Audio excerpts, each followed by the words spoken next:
Hello everyone, Bag here.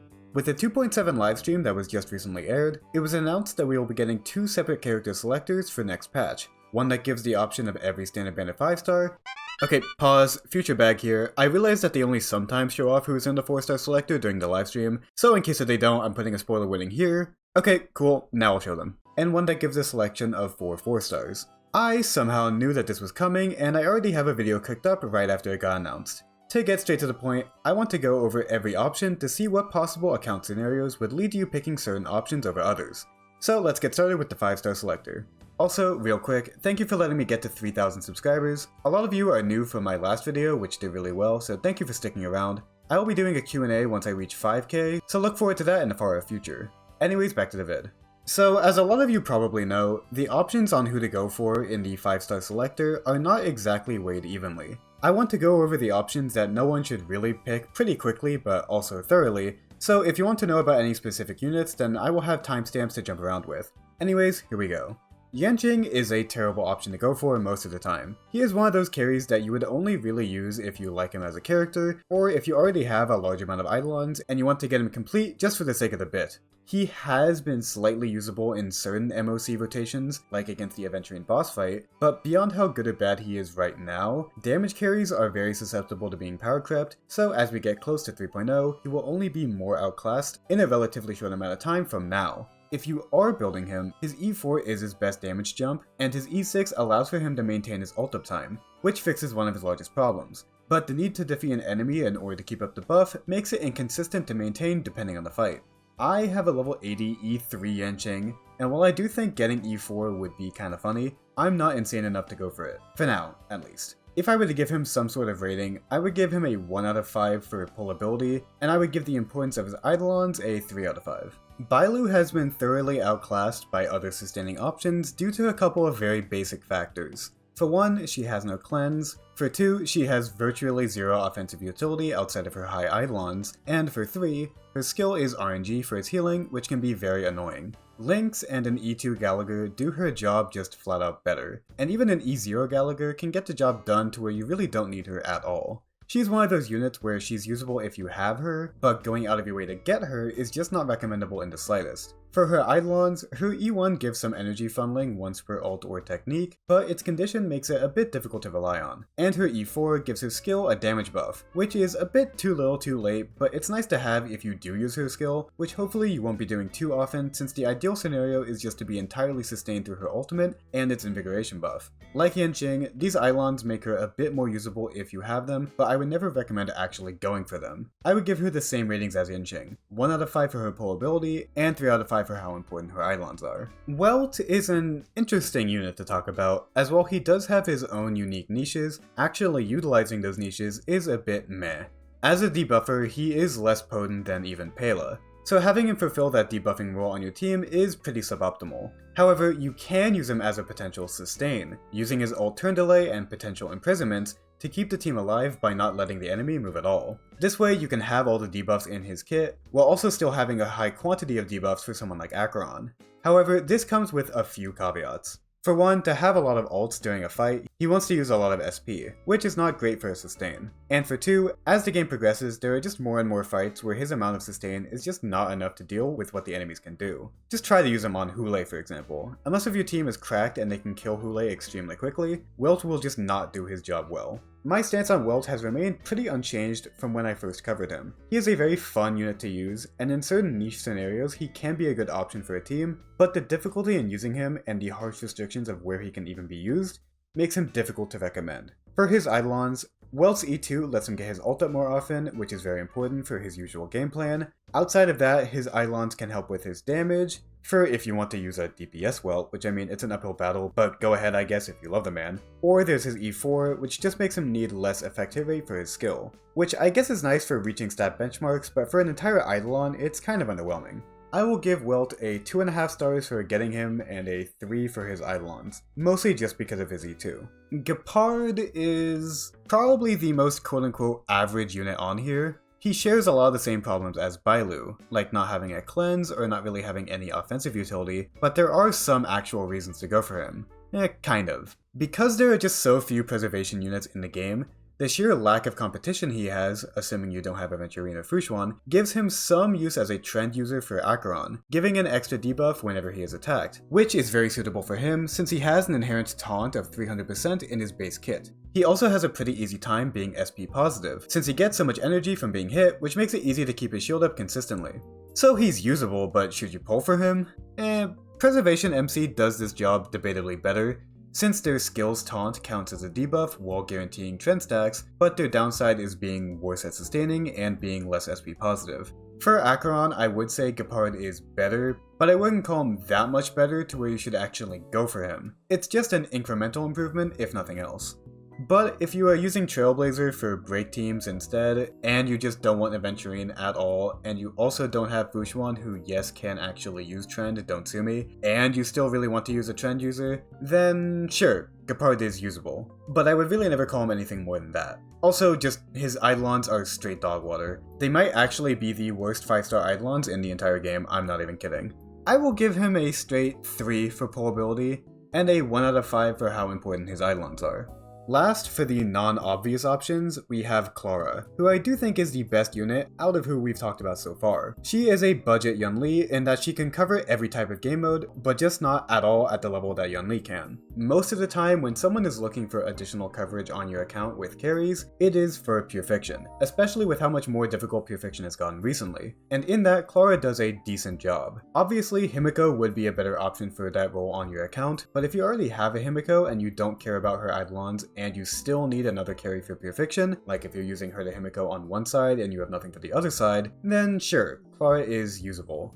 I'm getting deja vu. But like I said with Yanqing, carries are going to be power crept. It's just in their nature. And with 3.0 on the horizon, that inevitability will likely happen rather soon, so it's a bit late to just start investing into Clara right now. Pure Fiction, at least in its current iteration, has gotten to a level where fringe units who aren't specifically made for Pure Fiction are kind of struggling. So if that trend continues, which I mean it probably will, units like Clara might lose their luster. But she is usable, I won't take that away from her. I just want to caution getting her right now as a long-term solution for your account. Outside of Pure Fiction, it's basically the same story. She can be good in MOC depending on the rotation, and Apocalyptic Shadow can be a bit difficult for her since she can't really do that much damage while the enemy is broken.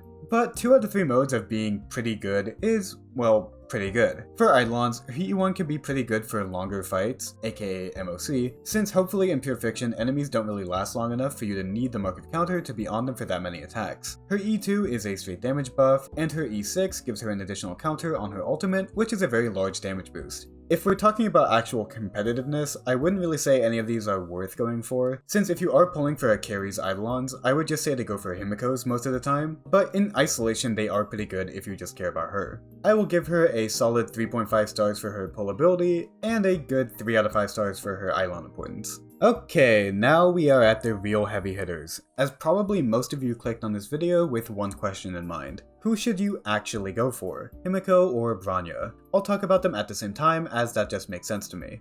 The short answer is that Himeko is the default option to go for, since most accounts struggle with Pure Fiction the most out of the 3 game modes, and not having her on your account makes that task that much more difficult. While Bronya is better for an account in general across the 3 modes, as she has many niches where she is uncontestably one of your best options to use. So if you are struggling with Pure Fiction and you don't have Himeko, you should probably go for Himeko. If you aren't struggling but you still don't have Himeko, Himeko honestly would still be a nice option to go for when you inevitably do struggle. And if you do already have Himeko, or if you have a team that specifically wants Bronya like Bunho or Jingliu, then go Bronya. Now, the elephant in the room is that Sunday is coming out this patch, and he is practically entirely replacing Bronya in 99% of her niches. If you are going for Sunday, Bronya is a lot less viable of a choice, as the only reason left where you would go for her would essentially just be using her alongside Sunday, which can be very difficult to pull off, or if both of your teams need them at the same time. I'm not of the opinion that Sunday being in the game in the first place makes Bronya obsolete, as one is a limited character and the other is a standard one, so if you don't have Sunday on your account and you don't plan to get him, then Bronya's usefulness doesn't change in the slightest.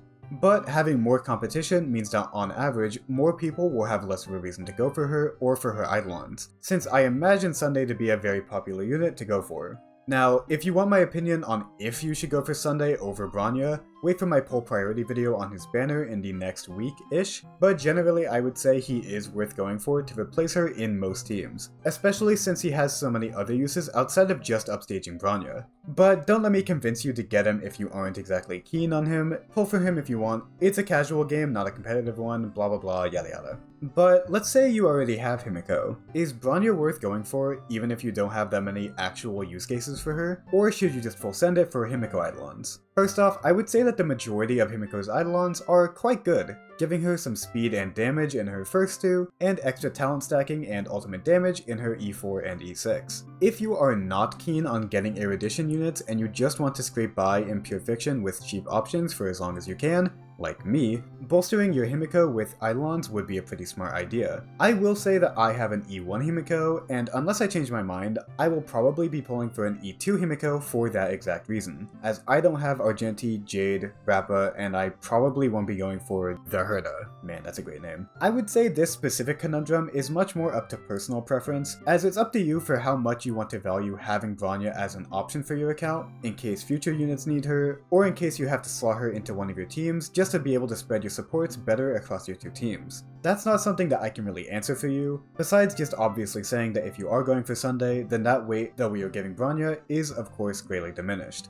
But okay, on the flip side, let's say your account is decked with pure fiction carries, and you don't really see a need for Himeko, either in getting her in the first place or in getting her Eidolons. Well, while I would say that getting Himeko would be nice just in being able to cover your bases for whatever pure fiction can throw at you, this might be a situation in which getting Bronya would make more sense, as those fringe cases where she can be useful to you, either now or in the future, will likely matter more for your account. Bronya's first two Eidolons, like Himeko's, are both very important to have, giving her a chance not to consume SP and giving the targeted unit more speed. Her E2 is less important, but it does still have some fringe use cases, as if you constantly apply this speed buff, you can make your DPS faster than the Bronya after her first skill use, which only really matters outside of MOC, since reaching 160 speed through this is pretty difficult for most crit carries. So, okay, enough yapping. Overall, if you were on the fence on getting either unit, and you weigh their importance evenly on your account, here is where I would generally rank them. First, Himeko,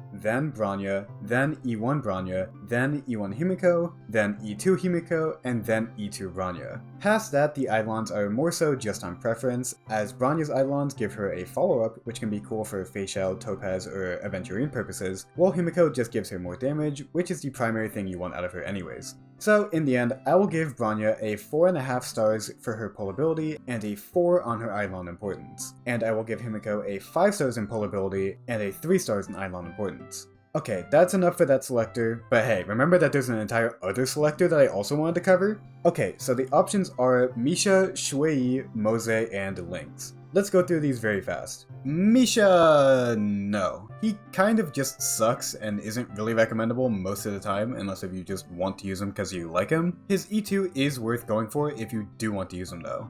Xueyi, She is an inconsistent carry due to relying on weaknesses without an implant, unless if you use Fugue, which in that case, I mean, good for you I guess. But if the cards are right for her and she is given the ability to work, she definitely works. Although going back to what I said about her in the last tier list video, 4-star carries in general are a bit less important to go for, since their utility that they give of damage dealing is more easily outclassed by 5-star carries. While the same can't exactly be said for most good 4-star supports or sustains, since they usually bring something unique to the table even when compared to their 5-star competition. And also, for the millionth time, carries get power crept more easily and 3.0 is coming up, yeah, you get the picture. All of her Eidolons are pretty important, so if you are dead set on using her, getting her closer and closer to E6 might be a smart option. Lynx is either your best or worst option depending on your account. Right now, she has the easiest to use taunt in the entire game, so if you use Blade, Clara, or Yanli, she is very nice to have. And on top of that, her abilities, even at E0, make her very usable if you do need 2 sustains across both of your teams. But if you are not in need of a taunt, or if you already have enough sustains on your account that are better than her, then you likely won't find that much use out of her. Her Eidolons give her some minor offensive utility and a 1-time CC resist, which gives her a bit more of a standing against her premium competition, but her standing at E0 or at E6 regardless remains the same either way basically. Lastly, Moze is for sure a good option to go for depending on if you have teams that would use him, as his multiple debuffs and constant attacks lends him well for the likes of Yunli, Ratio, Fei Xiao, and Topaz. In general, I would say that besides for Ratio, in which his quantity of debuffs makes him useful even at E0, E2 is when he starts to become better than March in a lot of situations, with his E4 and E6 furthering that gap. He is in that 4-star archetype, where his Eidolons make or break how impactful he is, as otherwise, March can do his job most of the time while being a completely free unit. For me, I have Moze at E2, so for this selector, I'll just be going for his E3 just to get me closer to his E4 and E6, but my choice is with the caveat of already having E6 Lynx. Alright, that's everything I wanted to go over. There's a lot to consider with all of these options, but I hope that my logic throughout was easy enough to follow. Who are you going to go for both of these selectors? Let me know in the comments below. Thank you very much for watching, and I hope you have a great rest of your day. Bye!